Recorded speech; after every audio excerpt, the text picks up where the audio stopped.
So welcome everybody. This is the first in my series of interviews with women in business.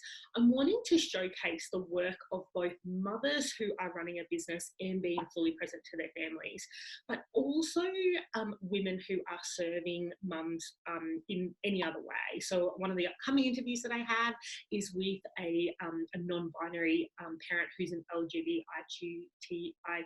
I've stuffed up the letters, and Mason will love me for doing it. But Mason is going to join me as well, and they're going to talk about how we can raise allies as parents, right? And so I think that this work is going to be about both showcasing what we can do as mothers and not sacrificing our wanting to be fully present to our families, but also the work that helps us directly in our parenting. So today's interview is really exciting. Michelle Whitehead has been kind of around the circles I've been working in for at least a year now, and I love the way that her work really focuses on empathy and connection. So obviously in the practice of law, the stock standard approach is to take a very high conflict and somebody needs to win approach, and Michelle's approach is all about serving our businesses so that they're protected, but also making sure that our clients and our relationships are strong. And so that, it's really about respect and connection, I guess. Let's repeat that word. Because I really just love that, because I think that there's so much room for us to take a relationship-based approach in all aspects of life. And to see a lawyer doing it just warms my heart. So Michelle, can you tell us a little bit about your business and how you got started in this space? Sure. So I've been a lawyer for 8 years now. I started out planning to be an author, but I didn't have a lot of success with that, mainly because I was, the adults in my life told me that it wasn't a way to make money, so they all sort of shoved me towards law school. But I worked with a small country law firm, and basically because I didn't want to do criminal or family law, I ended up doing everything else that came my way, which tended to be all the business law. Anything that had 50 boxes of paperwork that nobody else wanted to wade through was mine. And the main reason I loved doing that, even though I was being paid a very small pittance, was because I could take the work home. And I could work from home pretty much all the time. So it was a choice of being able to choose my own clients, choose what I wanted to work on, and choose my own hours and spend most of my time at home, which was important because at the time I had 2 small children, 2 boys who were under 5, and I was planning to homeschool them. So I was very keen on setting up an approach that would let me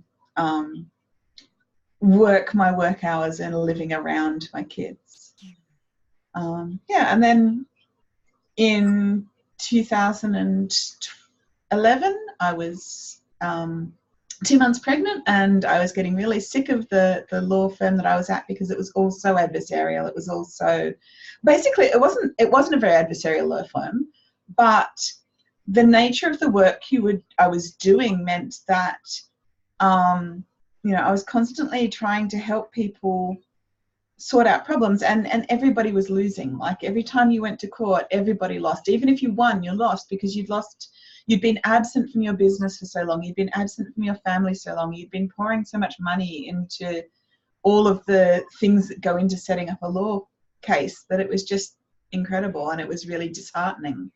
So I went back to uni to do my master's degree while pregnant, and I did it over 2 years. So my baby came with me to every lecture and seminar in the womb and out.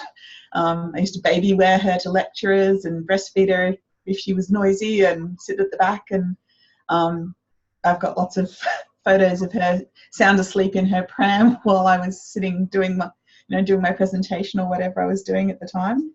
And I was fully supported by that with my lecturers, which was absolutely awesome. And I qualified at the end of that. I qualified as a mediator, thinking that I would leave the law behind and just move into mediation. And because I wasn't sure that there would be enough work in business mediation, I also went into family dispute resolution with the aim of helping parents who were no longer partners to realize that even though they were no longer close partners and lovers, they would still always be parents, and that they would need to set up a parenting alliance for the sake of the children so that they could go forward.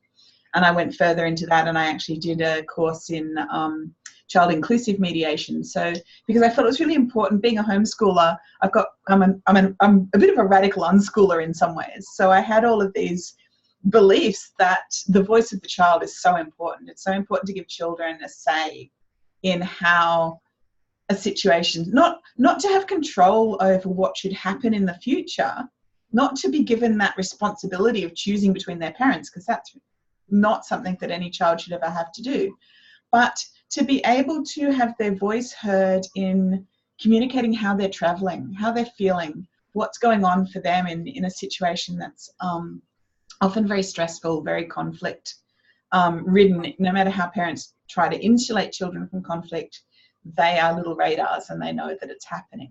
So just giving them that opportunity to be heard was where I wanted to come from.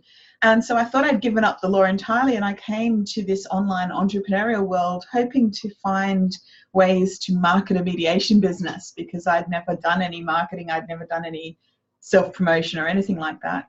And once I was here, I not only discovered that the majority of work of running your own business, just like being a parent, the majority of the work is around self-improvement and self-understanding and self-development.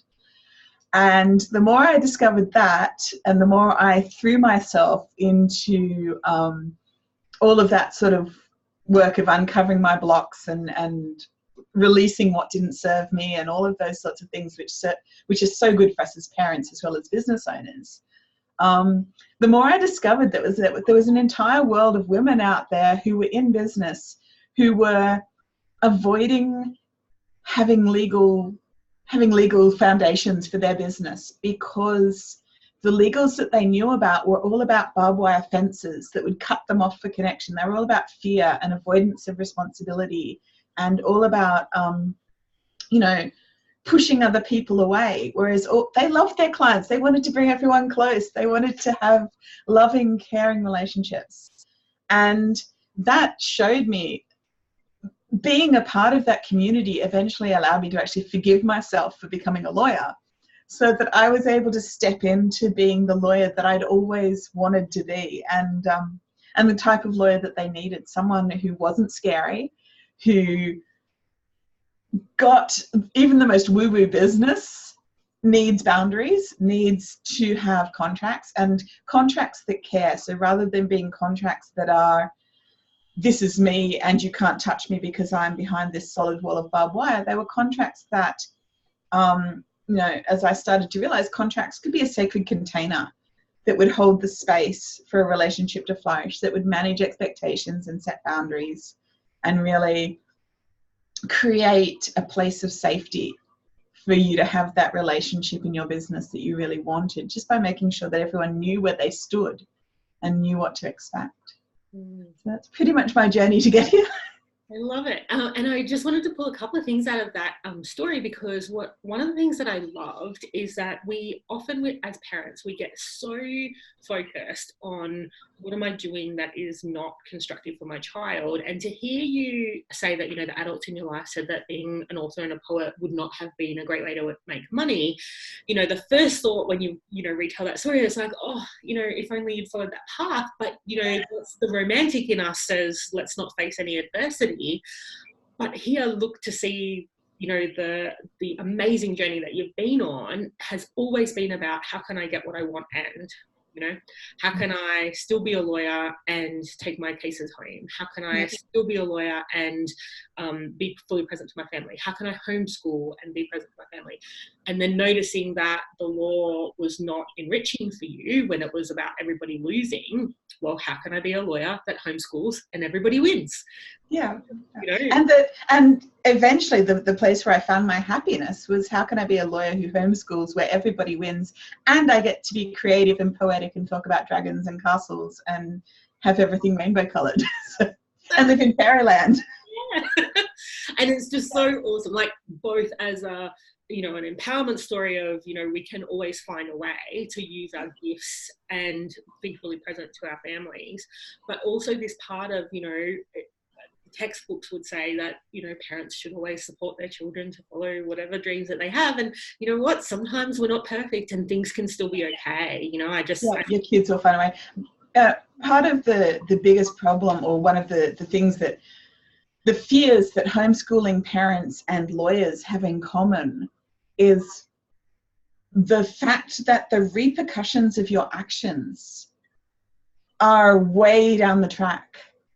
How can I tell that, you know, am I setting my children up for failure or success by letting them play video games all day on days when I'm working? You know, am I not socializing them enough is one of the questions you get quite often as a homeschooler. You know, am I cutting them off from that connection and not allowing them? And it's ridiculous, because my kids, the kids will be kids, whatever type of kids. I have one child, my eldest, who likes to observe, so he'll hide out and just watch and listen to everything that's going on, and then he'll come back to you with these insanely deep comments based on what he's seen. And I have another child, my middle child, who will talk the hind leg off a donkey to any stranger, anywhere, anytime, any place. This morning I had to tell him to ask him to please cut his story short, because he'd been going on for an hour telling me about something that happened in a game he'd been playing last night. And I'm like, darling, I've got to go and have a shower and get ready before, because I've got an interview at 10. Can you get to the point, please? But, you know, and I've got my youngest child, who is just the sportiest, the most active child ever. And you know, I might think, oh, I've done my eldest child a disservice by not pushing him into various sports. But like, when they want to do sports, they will find a way. She does karate, she does Irish dancing, she does all this, you know, nippers and all these other stuff. But it's just the activities that she loves to do. So it's such a parallel with parenting and being a lawyer in this space, right? Because when you were talking about how you got into this work, you noticed that the women in business were just avoiding using any kind of legal construct because it wasn't serving them. Kids will do, and because it was scary. Yeah, you know, there was that same thing. You know, like if it's not serving them, they will avoid it, and particularly if it's scary. And so it's almost like this approach that you have of you know, bringing law in a way that serves both your clients and their clients is very similar to bringing your children the experiences they need to build their relationships with them. And understanding that every business is different. Like contracts, traditional lawyers tend to be very risk averse and precedent based, which means they do things the way things have been done for hundreds of years, the way things are handed down. They follow, you know, inherited patterns for working. But because my homeschooling has taught me that one size doesn't fit all, and it's absolutely obvious with businesses too, specifically things like when you've got kinesiology and naturopathy and tarot readers and Akashic record readers and parenting coaches and business coaches, and everybody, all of these businesses are completely different. They don't fit easily into that sort of one size fits all corporate type legalistic model. And so that's why I think it's really important that not only do they need contracts that they're empowered to take full ownership of, and so that they understand every word that's there, what it's doing there, and have written it themselves, at least with guidance and support, but have been fully involved in its production, so that they own it. It doesn't feel like some alien appendage that's been like tacked on, that, you know, what's this icky thing hanging off the side of my business? It's like, no, they should come from your heart. They should be in the same language as your marketing. They should feel like an integral, absolutely essential part of your business. But also that the mindset element is incorporated, like that they have the time and the prompting to go deep into what it is they really want, both personally and for their business, what their values and visions are, and really deeply understand that, so that their boundaries are grounded in that understanding of what they need. Because then when you have that fully integrated approach to setting your boundaries, that then flows out into the policies and procedures of your business, like your refund policy and your privacy policy and all of those sorts of things that you need from a legal perspective. But if they're just there because you have to have them, you're not going to feel aligned with them. Like, you're going to trample on them or ignore them or not expect other people to respect them because you don't respect them. When they're firmly based on supporting you to have the life that you know and love and need, then they help you avoid that subconscious sabotage that we all know and love so well. That subconscious sabotage that tries to keep us safe by, keeping us small, holding us back. When we know that our foundations are there to support us in manifesting that life that we have visualized and really fully felt into, and all of our legals and our support structures are in place and grounded and giving us the solid foundations, then we can calm that subconscious fear. We can get rid of that sabotage and actually grow and really explode into the service that the world needs from us. I just love that so much. My one of my big dreams through my work is that everybody will actually, both the parents that I work with and their kids, will actually be able to kind of really step into whatever it is that their unique contribution to this world is, and to really be able to, kind of take that place fully. Not just with one foot in and one foot out, but really to take that place fully, and to know that your work in the law is helping people to do that is just excellent. I love it. So tell me, one of the things I want to talk about is how you make running a business and being fully present to your family work. It's something that it's been talked about a lot recently in Australia, because there are some prominent Australian women who are refusing to answer the questions because they're not being asked to men. And I totally respect that we need to do some, pattern interrupts about how we handle these conversations.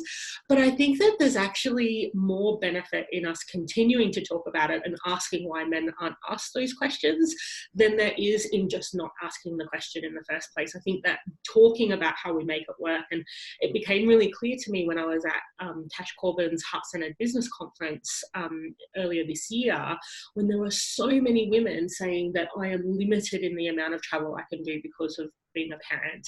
And for me, my heart kind of leapt up and went, we need to help you to get out more. Obviously everybody's circumstances are different, not to say that everybody can travel, but the fact of being the mother, in my view, shouldn't get in the way of you doing whatever you need to be doing in your business.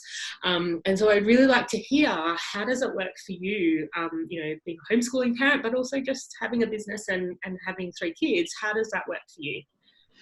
I guess I'm in somewhat of a lucky position because my husband is more or less retired, in that he works on our land. We own property, and so he's home all the time. It's been a growth over time, a shuffling of boundaries, an ongoing discussion, which at times has become heated. So it's been a birth of fire in some ways to get to the position we are, where it works really well. And even then, there are times when my business pushes the boundaries of his tolerance for the shared work. Basically, these days we have a schedule or a routine that we've mapped out, where we have a calendar on the fridge, a little spreadsheet calendar on the fridge, which basically says mummy school time, daddy playtime. Mm-hmm. And so because I'm the main person who does the formal schooling, he's teaching them all the time. Kids learn through life. But I do most of the formal school work that we do, so the maths and English, the science, the religion, those sorts of things, where we do some sit down type lessons, or we watch documentaries or that sort of thing. And so we've got that sort of set out where I have full days that are set aside for business. I have half days that are set aside for business. And so there's partly that separation between me and my business. you know, focusing on my business as a separate entity, trusting that I can walk away from it and come back and it will still be here. That's one of the things that I'm covering in my new boundaries program, is that setting up that distance so that my business's problems aren't all my problems.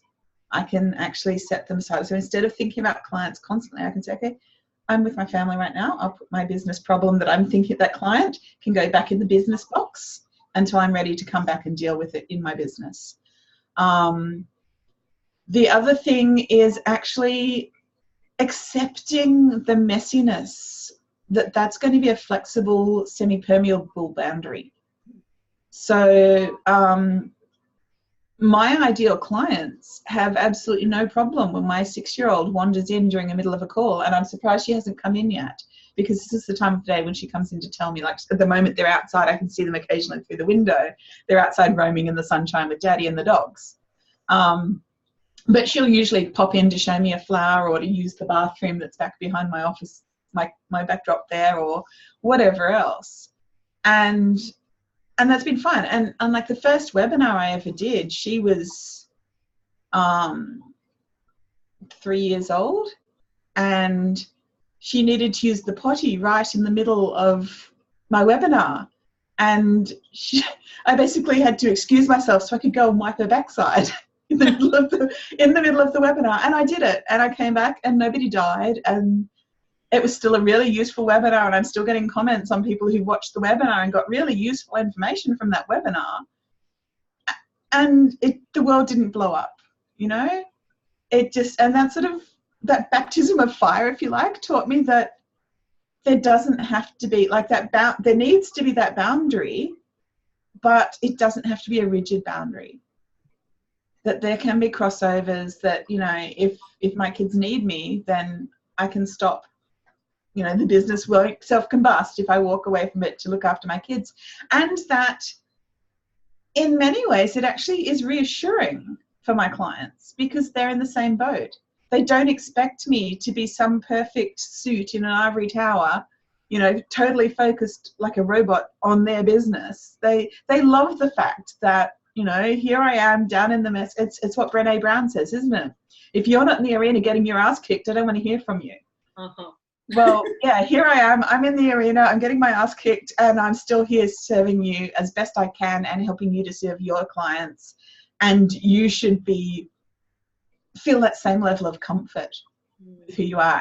And that way, it also, in some ways, it also helps me weed out those who are my less than ideal clients.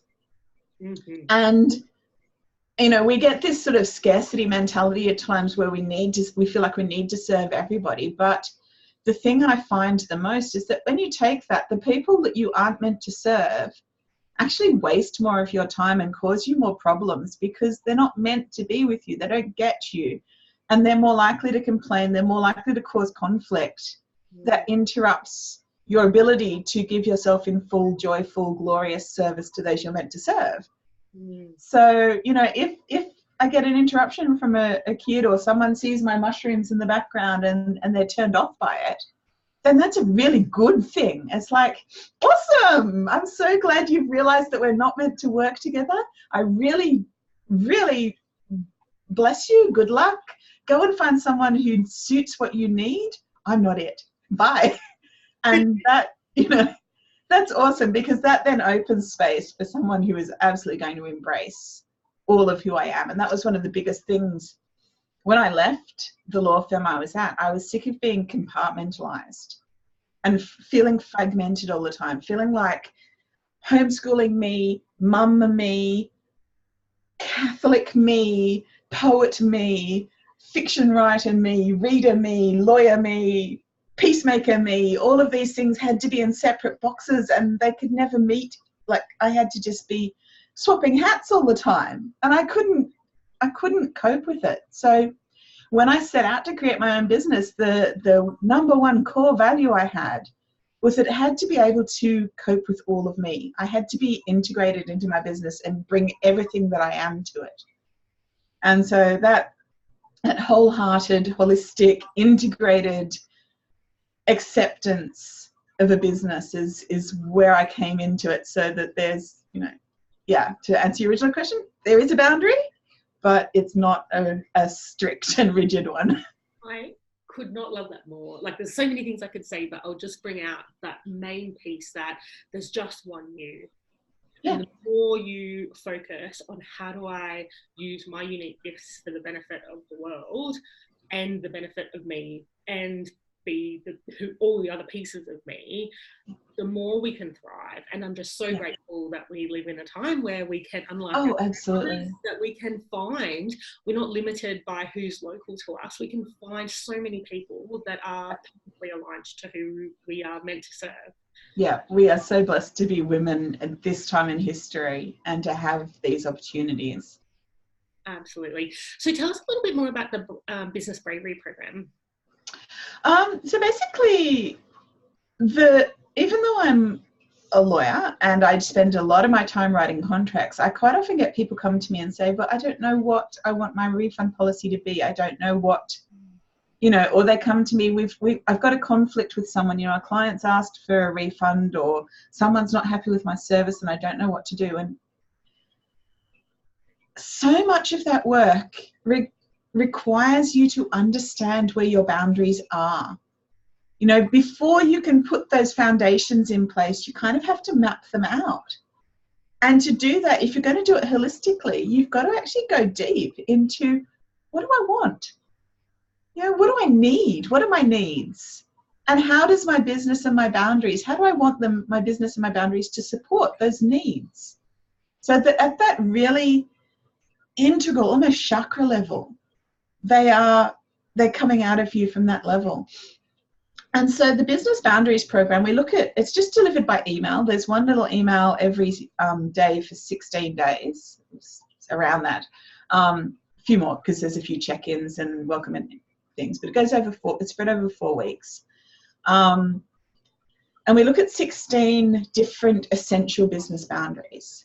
And they're things like, seeing your business as a separate entity. They're things like saying yes. They're things like time management, saying no.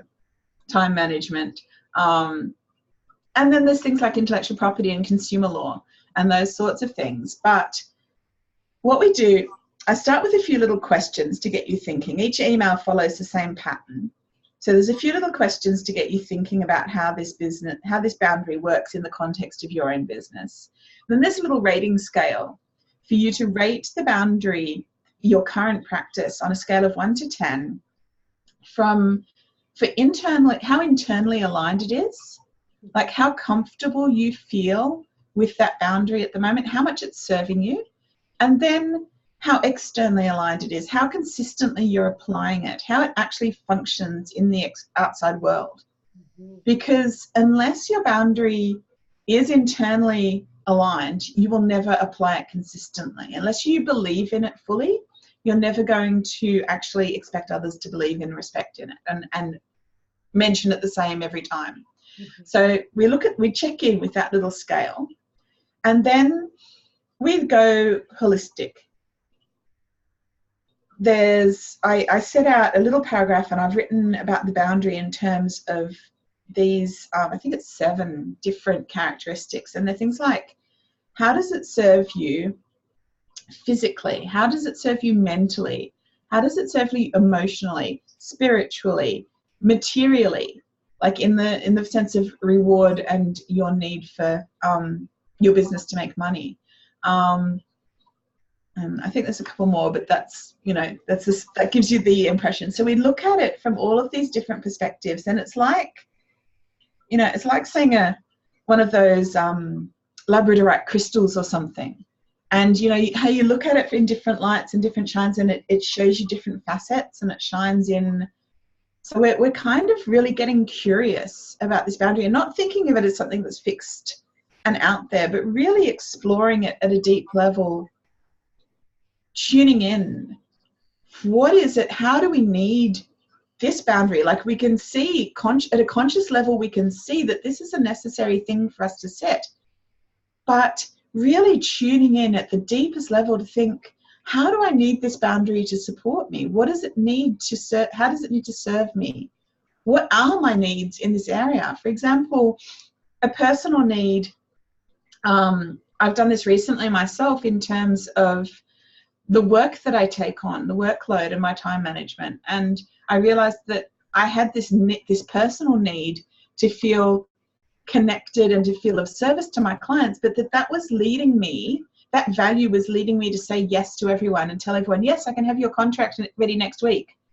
And then I realized I'd said that to 6 different people, and that there was no physical way I could possibly do that, that I was sitting in my chair day after day, draining myself to complete this work because it was in service to my values and vision, but it wasn't, there were no boundaries around it.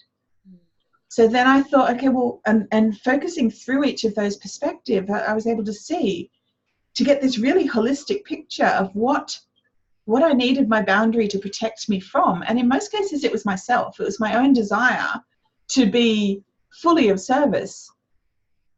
And then my client's desire to sort of, you know, their desire to have me do what they needed right now, which is fair enough. But there was that incompatibility there because my own needs were being missed. So tuning into what I needed from each of these spheres in that context, I was then able to set my new policy, my new boundary, which is that I have a 4 to 6 week turnaround on drafting contracts. And that and because I know people need things urgently, you can still do that, but I'll charge you an urgency fee. So the trade-off is then, if I'm sacrificing my physical and mental and emotional needs, then I'm getting more of a material reward. So I'm balancing those needs. There's a trade-off between the needs that I've identified in actually going deep. And so that's what each of these emails is intended to do, to just get you thinking at a deeper level about how you need your business to support you and what you can then put in place to set you up ready to put those boundaries and policies in place and get them really solid, so that your business, instead of being the slave of your business and at everybody's beck and call, you can step up to actually being the CEO, the one in charge of the business. I love that so much. So I will, when I share this video, seeing as we're recording in Zoom, when I share this video, I will put the link if anyone is interested in checking out some more about that program. I'll put the link in the comments of the Facebook post. Awesome. We start next Wednesday on the 5th.